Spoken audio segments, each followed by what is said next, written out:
Hello, this is Eric Eggertson. I'm going to take a few moments here to show you our DreamForce 2017 demonstration of Informatica's Cloud Application Integration Service. With our Cloud Application Integration Service, one of the great features you get is the ability to do Screenflow Guides. A Screenflow Guide guides a user through their work in Salesforce. It automates a bunch of steps for them, and most importantly, it can pull back data in real time from other systems. So to do this demo at Dreamforce, you'll log in to our Salesforce demo instance, and once you're in, you'll land on the accounts page. If you don't land on the accounts page, no problem, just click over to it. And then select any account. The Ahonen Catering Group account is one we typically use. You now see we get the lightning view of the account, so we see related objects, things like contacts, vehicles as a custom object, opportunities. What I'm going to show you today with the Screenflow guides or way that you can build these automated process guides, pulling data in real time without any code. You design it visually. So to get started, click over here on this tab, Real Time Guides, and you'll get a list of the automated process guides that are available. For Dreamforce, we've got this guide called Dreamforce Demo Guide right in the upper left-hand corner. If you click on that, that'll launch you in to one of our process guides. So notice here, we're giving you just an overview of what Informatica's Cloud Application Integration Service does. Talks about how we improve Salesforce adoption, give a much better customer experience, reduce training time, etc. One thing to note as we go through the demo, you've got this exclamation point down here in the lower right. You can click on that at any time and send feedback. That feedback will come to myself and to Casey Clayton. You can copy yourself if you want to, and take a moment and say hi to us. Hey guys, this looks great. Now, obviously, if you find problems in the guides or if you want to give other feedback, please use this exclamation point. In the real world, this is a valuable feature of Screenflow Guides because users can give feedback to their process designers about what works and what doesn't. So what we're going to do in the Dreamforce demos, we're going to actually go into some business process demos, and I'll show you that in a second. But just so you know, while you're on the show floor, you can always click this Informatica Cloud Application Integration Overview and get an overview of what we do. Anytime you're in the guide, you can click the Go Back One Step. You can get a summary if you'd like. You can go back one step, or you can just end the guide and click End. But let's take a look at the business process demos that we have teed up. There are actually three of them. One is automatically adding a vehicle to an account. Another one is a financial request guide, so handling an inbound call where somebody makes a financial request. And the third one is when you start a sales call. We're going to let you explore adding a vehicle to an account and starting a sales call on your own. Again, it's all a guided experience, so you don't really need a video to train you how to do it. But we are going to dig in a little bit on the financial request for this video and for the Dreamforce demo. This is the one we expect you'll spend your most time on. So if I click into it, here's the scenario. A customer calls in and they've got a request about their financial accounts with us, and we want to go through and answer their questions as best we can, and then also create cases and subcases to follow up on questions that they might have. So in this scenario, we're going to be using NetSuite as our third-party source of financial information. We'll be using Salesforce as our service console or our CRM, and we'll be doing other things like using Informatica's data as a service to do address and phone verification. We're going to also be pulling data from a database that we're hosting on Microsoft Azure. It's actually a SQL Server database. So here's the process we're going to go through. We're going to find an account and authorize the caller by making sure they know the right zip code. Then we'll get real-time financial results from NetSuite, things like account balance, days overdue, invoices, orders. That's a really common use case for us. Our customers want to be able to pull up a list of invoices or a list of orders from another system, but let the Salesforce user see that.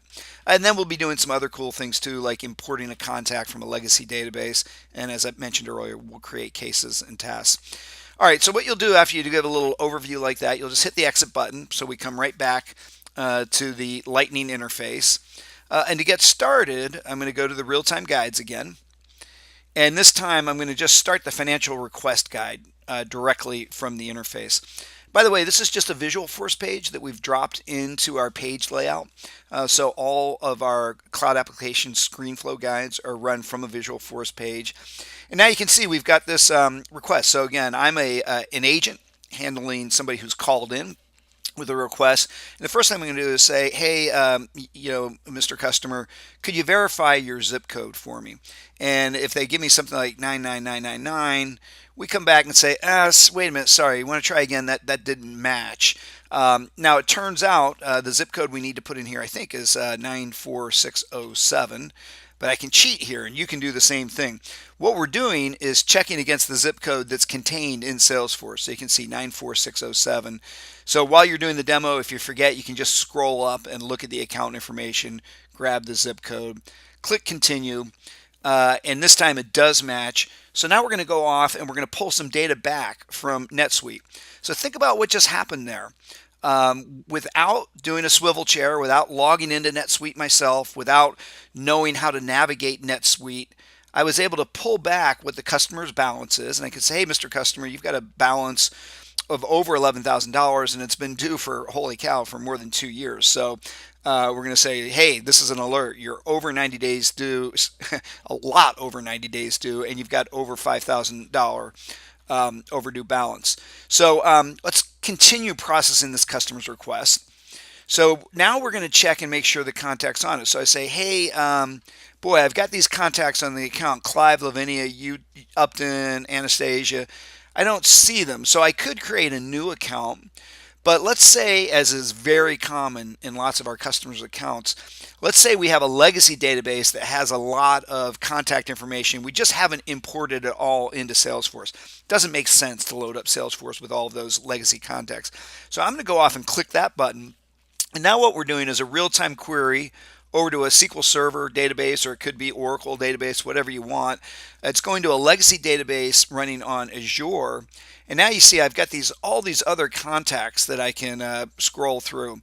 And by the way, this is paginated, so I'm seeing 10 at a time.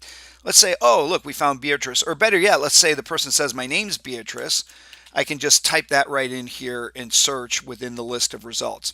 So I had a list of 40 results from a legacy database. I found Beatrice Lowe. She's the director of sales who's calling in. I click on that, and that automatically will import this contact into our Salesforce instance. Now, here's a chance for us to use Informatica's data as a service to verify her phone number, her email address, and do the verification. So when I click on Use Informatica Data as a Service to validate, we will validate both those things. At this moment in the demo, I'm going to skip that step and move on. But on the show floor, you should be able to use that.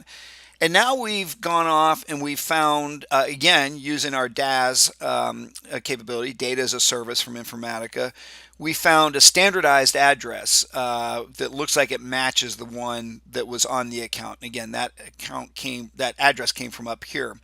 So, we've got the full 9-digit zip code here. We've got everything standardized. We've even shown it on the map here, which is, again, a real-time web service call being executed by our Screenflow guide.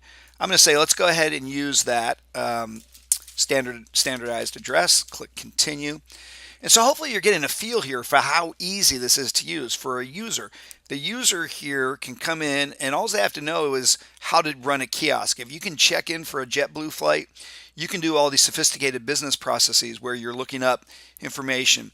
So now we're going to create a case so we can track this inquiry and possibly follow up on it. When I create new case, I get prompted to enter details, and I'll say Beatrice wants to make things right. Let's set up cases to address their concerns. And you can see we've automatically got a subject set up. We've automatically got the finance alert that was caused by the overdue balance. The priority is automatically set to high. I'll set it to medium just to change things. So this is doing a lot of work for the user. Instead of having to go through multiple steps to set up a case, pretty much everything's done for them. Things like the source of the case is going to be a phone call. They don't even have to know about that. So when I click continue, that goes off and creates the case. And now we're going to pull finance request codes from a separate database. These things might change all the time. We don't want to store them as a pick list in Salesforce. So Beatrice wants to know about a flexible credit card, and then maybe some leasing information, and maybe she wants to talk about using a factoring company. When I click continue, we'll set up subcases or child cases under the parent case for each of those specific inquiries. And so again, think about that. We've just set up a parent case and 3 child cases with just a couple of clicks. These things were all automatically populated for me, which makes it super easy to do. So I'm going to do some more feedback to Eric and Casey and say, wow, that was, whoops, typo. We'll say, wow, that was easy. Send that feedback. And when I click done over here, again, thank you, the feedback was sent. When I click done, the guide's all done. A Hunin Catering Group reloads up. And actually, we go directly to the case that we created. And you can see all the information's there. It's associated with the correct contact. It's associated with the correct account. The status is new. It came in via the phone. We've got a subject that was automatically generated. And you can see we've got 3 child cases that are related based on those 3 financial request codes that we put in. So this could all be followed up now by other people at our organization very nicely. So I hope that was an impressive demo. Again, you saw us pulling contacts from a legacy database, pulling financial information from a third-party system, and then automatically setting up a lot of cases. And by the way, companies, our customers, oftentimes have trouble getting their agents to relate cases to the right account and the right contact. All that cross-object relational stuff is done automatically by the Screenflow Guide. So I'm going to show you one last piece before we wrap up. You can go into the Guide Designer, which is our visual design environment where you can build these guides. And if you go to the DreamForce demo guide, you'll see exactly what this thing looks like and how these things are built. So again, these are all created without any code. You just go in and you set the steps up visually. And once this all stops loading, here's the parent guide where we started on, Informatica Cloud. We can look at the layout for this guy. That all looks good. And you can just walk the user through the design of the process. So here's where we had business process. We did the financial request guide. Then when you have a shape with the plus button on it, that means it's a sub guide. If I click that, the sub guide opens up, and here's where we did the zip code verification. Here's where we did a web service call to get the information from NetSuite about overdue balance. Then we ran some business rules, another sub guide. Then we gave a summary of the situation. And then we had yet another sub guide where we went in and we said either select an existing contact or create a new one. And when we went in and imported from a database, that's where we went in, selected a user from a legacy database, and then created the contact in Salesforce. So you can play around here. I would ask you not to change anything in the demo guides here, but you can certainly go in and look at the visual design to understand how they work. And remember that you're also free to go in and run some of those other business processes that are all automated. It's just like it'll be just as easy as doing the financial request guide. If you drop into the DreamForce demo guide, hit business process demos, you can run add vehicle to account, start sales call, financial request, all that's easily done. Okay, I hope everyone has a great time at DreamForce. Looking forward to seeing you there, and we will talk to you soon.